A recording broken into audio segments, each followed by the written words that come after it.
It's another race week, and this week we are in Monaco. And I have mixed emotions about this particular circuit.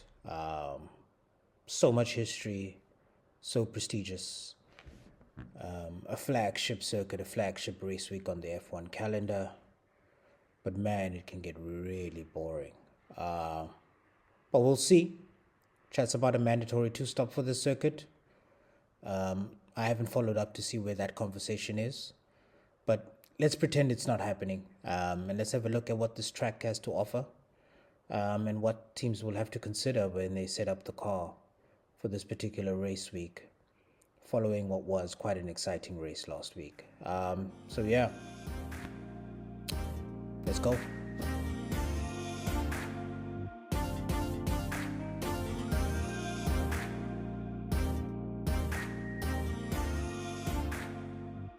Okay, so I did a quick Google search and read some news sources, and it turns out that the two-stop is mandatory at Monaco for 2025. So cars are just going to have to make two stops in this race. Hopefully that improves the dynamics of the race, but we wait and see. But I'm a little bit more excited about this race now than I was about a moment ago. So maybe what are we looking at in terms of this track more specifically? It's one of the shortest and probably the slowest of the season, about 3.3 kilometers in length, about 19 turns. And it's a track that just snakes through Monte Carlo with some breathtaking views. I would imagine. I've never been there myself. And it starts off with just a flat run to turn one and then just climbs uphill into Massanet and Casino Corner and then drops through Marabao into the extremely tight Grand Hotel hairpin. And that's at turn 6. You've got the high-speed to back left in Sector 3 and the rapid swimming pool chicane, which is a sharp left and right. And then you've got the really slow Raskas, that's at turn 18. Anthony knows, that's turn 19 before the start and finish again. And you race back down to that turn 1 down the start-finish straight here. There's only one short DRS zone on the main straight. And we're all well acquainted with the barriers that line the entire circuit. There's virtually no runoff here. So again, precision driving is going to be key. So the asphalt has been just partly resurfaced, particularly around from turns 12 to turns 3. And that's going to make it generally slick, right? But the street sections of the racing line will remain bumpy for this particular race. They will develop a little bit of grip on the fresh tarmac, but there is a warning that graining early in the weekend is going to be a thing. The elevation changes are pronounced, much like the race that we had last weekend. There's that steep climb to Casino, then downhill through Marabao to the hairpin, another further drop through the tunnel into the chicane. So that's going to also make for some interesting setup considerations to be made by the teams there. Surface temperatures are going to be moderate, about 28 degrees ambient temperature around there. But narrow streets, they heat unevenly, right? So particularly around the tunnel exit, for example, it's going to be cool and it can be blind. I remember seeing some drivers, particularly from the helmet cam, where the sun shines directly into the eye. So that's going to be interesting as well. There's some heavy braking zones at Saint-Dovote. Just after the start, the Nouvelle chicane turns 10 and 11, Raskas turn 18. So all braking is going to be dirty, low grip asphalt. Brake bias is just going to have to favor stability for this particular weekend. The curbs are tall, unforgiving, much like the turns and the curbs that we experienced last week, and this is especially around Paddock and as well as the swimming pool chicane. So suspensions are going to have to be strengthened, must be strong and stiff to handle these high loads that the cars are going to have to go through in order to get around this circuit. And as we know, overtaking is virtually impossible on the circuit. So the two stops are probably going to be quite important factor within this race, but we wait and see how that pans out, or how that impacts the race and makes it any different to what we've seen in the past. So qualifying is going to be key. Ferrari is going to have to get their act together. I expect to see the McLarens duke it out for the front row, but Verstappen will most certainly be in the mix. And I also expect a lot of consistency from Mr. Saturday, George Russell as well. But for the rest of the field, it's going to be tough. So much like last week, a good place to start is with the aerodynamics, and we're going to see maximal downforce packages on the cars, I think, just throughout the whole grid. Drag is not really a big issue in Monaco's low speeds, and so I expect the wings to be at full angle. The flaps and the beam wing elements are going to be oversized, and floor diffusers are going to be trimmed for peak low speed grip here. We're going to see an emphasis on low speed aero, so all the teams are just going to bolt on high downforce wing packages and run the softest downforce mapping that is available to them. So in short, full barn doors for cornering grip. And so I think where the difference is going to be made is in the floor and the rake. Ride height sensitivity is going to be crucial, as we have seen with this era of cars. So teams are going to maintain a very low front ride height for aero, with a slight rake, so higher in the rear, typical to feed the diffuser as well. But Monaco does have some bumps, and that's going to force a compromise. So teams will slightly raise the ride height compared to, say, Spa. And that's just to avoid the cars from bottoming out. But any raised ride height reduces peak downforce, and that's going to be kind of like the trade-off that teams are just going to have to contend with. And safety against excessive plank wear and damage is also going to be a key consideration as to where they pitch that vehicle. But Pirelli does note that teams may even exploit the softer compounds late in the stints under the two-stop rule, because degradation of the tires is going to be pretty low. Okay, so what we pretty much know is that the suspension components are just going to have to be strengthened for this particular race. But teams are also going to try to set the suspension to be a little bit on the softer side and be a bit more compliant to observe some of the many undulations and the high curbs on this particular street circuit. And so unlike in the high-speed circuits, comfort is going to be prioritized over aerodynamic platform control.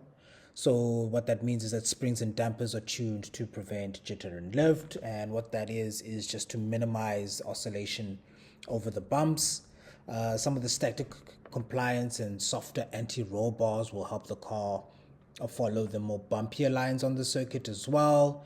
But again, component strength is going to be key here. And I think we've already spoken a little bit about ride height in terms of where that will be pitched in the front and in the rear. But another key consideration here will be to run around the minimum ride height allowed by the plank rules, right? So you don't want the car to bottom out, and you don't want that plank to be worn beyond what is allowed to in the race. So ride height is going to be a compromise in practice. There's going to be a low as stability and plank wear allows to maximize also the ground effect of the vehicles, but raised enough to survive Monaco's bumps. That's going to be the key compromise that will probably be trialed throughout a lot of the practice sessions that we're going into. And the brake bias and tire pressures are also going to be managed quite carefully. Also, just to avoid bottoming and scrubbing across the curbs. That's going to be key. When it comes to the camber and toe settings, right, so what we're looking here at is going to be a very aggressive negative camber to keep the wide contact patches in the slow corners.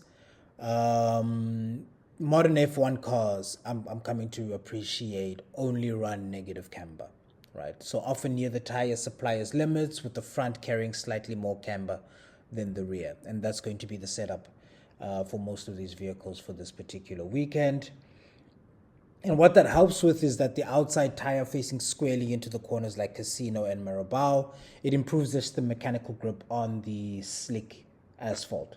Like we have noted, quite a bit of that circuit has now been resurfaced as well.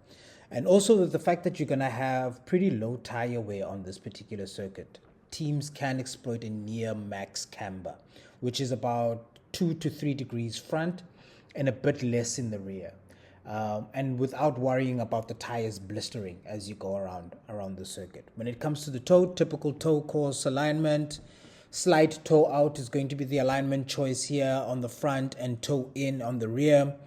The front toe out several millimeters per wheel. I think that will be where the optimum setting would be, and that's just going to improve turn-in responsiveness and also help with warming up the tires under low speeds, right? While the rear toe in, which will be around 2 to 3 millimeters per wheel, will provide the stability as you go fast in the straight line, and also stability under heavy braking. And we've noted there are a number of heavy braking zones on the circuit. This will also help the chassis kind of rotate precisely in Monaco's tight corners, right? Barriers, no runoff, sharp turns. You're going to need that. You're going to need that responsiveness, as we had noticed when we spoke about the camber, but also the chassis is going to need a little bit of help to rotate around those with minimum scrubbing as well. Toe adjustments will be limited by the suspension geometry. So whatever you do with the suspension is going to limit how much you can do with the toe settings. But Monaco tends to run as much front toe out as stable as as much toe out as stability will allow. So as soon as you lose stability, that will be your limiting factor, which I would imagine would be around the 5 millimeters. And so maybe as we come to the end of this video, it might be important just to talk about driving style considerations that the drivers would have to make based on how we've set up the vehicle, as well as in what the track and the circuit demands. And Monaco requires extreme smoothness and precision, and that speaks to how you apply the throttle, how you brake, steering very gently to avoid upsetting the car as well.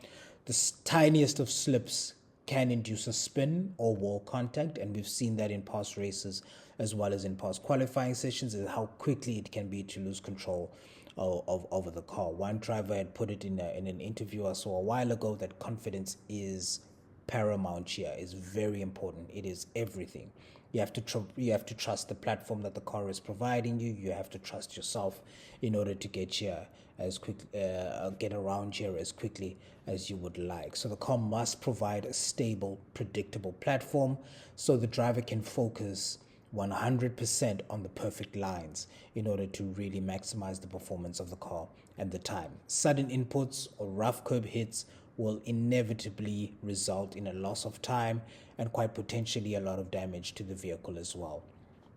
Exiting slow corners, for example, the hairpin at the hotel, Paddock, Raskas, these demand gradual throttle, so not too quick on the throttle as you exit those corners. Wheel spin is very easy to do here. And so drivers will only get near full throttle on the short straights. Most acceleration is going to be carefully modulated, right? So footwork must be progressive, right? Smooth and progressive throttle input is crucial to prevent the car from spinning. In terms of the steering, a high steering angle is needed at the hairpin, often full lock and medium turns, but the steering inputs must be fluid, so nothing too sudden. Otherwise, you're going to upset the car. Bumping the walls even a little bit runs a very high risk of inducing a spin. And drivers tend to drive on ice here, so minimum jerk or minimum correction is what's going to be required here, especially as you go through that swimming pool chicane where cars get really close to the wall here. Curb use, they're just going to have to be tighter lines around here. Use the curbs with caution, and I think that's going to be in the back of the driver's mind throughout all of these sessions. You clip the inside of a curb at the swimming pool apexes, straighten at the exit, but running heavily over these will settle on car. So clip it, straighten quickly in order to get around there as quickly as possible. Anything less than that, and there could be trouble. And this is going to be a key consideration, particularly during qualifying, because they're going to want to maximize performance during qualifying, because qualifying is so important for this particular race, right? The outside curb at the Nouvelle is typically taken flat out to carry the speed, but aggressive curb riding here is also limited, right? You need to focus on hitting clean lines to get around Monaco as quickly as you would like. Yeah, and maybe just as a final thought, I mean, the setup philosophy here is going to be consistent across the grid here. So all the teams are going to bring extreme downforce setups. I mean, this has been the trend from 22 to 24. The fastest cars at Monaco's were those with superb mechanical grip and really stable handling. This was the case for Red Bull, who won in 22 and 23. Max downforce cars in 24.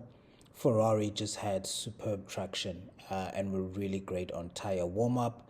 So across these years, none of the teams really sacrificed downforce. And any difference in terms of the setup choices that were made in the past were down to suspension compliance and perhaps chassis balance rather than the aero spec. And again, as a final thought, qualifying is going to be key.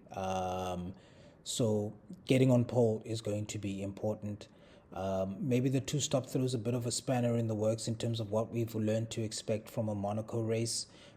Maybe that does something by bringing strategy into play a little bit more profoundly than it has been in the past.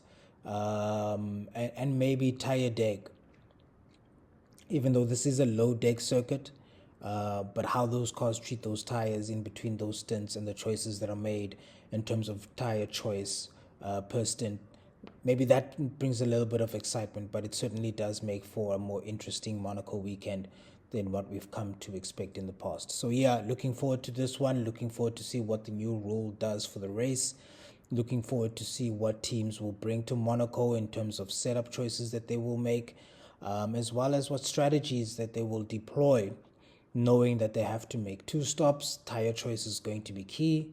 But yeah, I think the race is going to be won and lost in qualifying, but time will tell, right? I may be proven wrong. I hope I am. I'm hoping for an exciting race on Sunday, and yeah, see you in the paddock.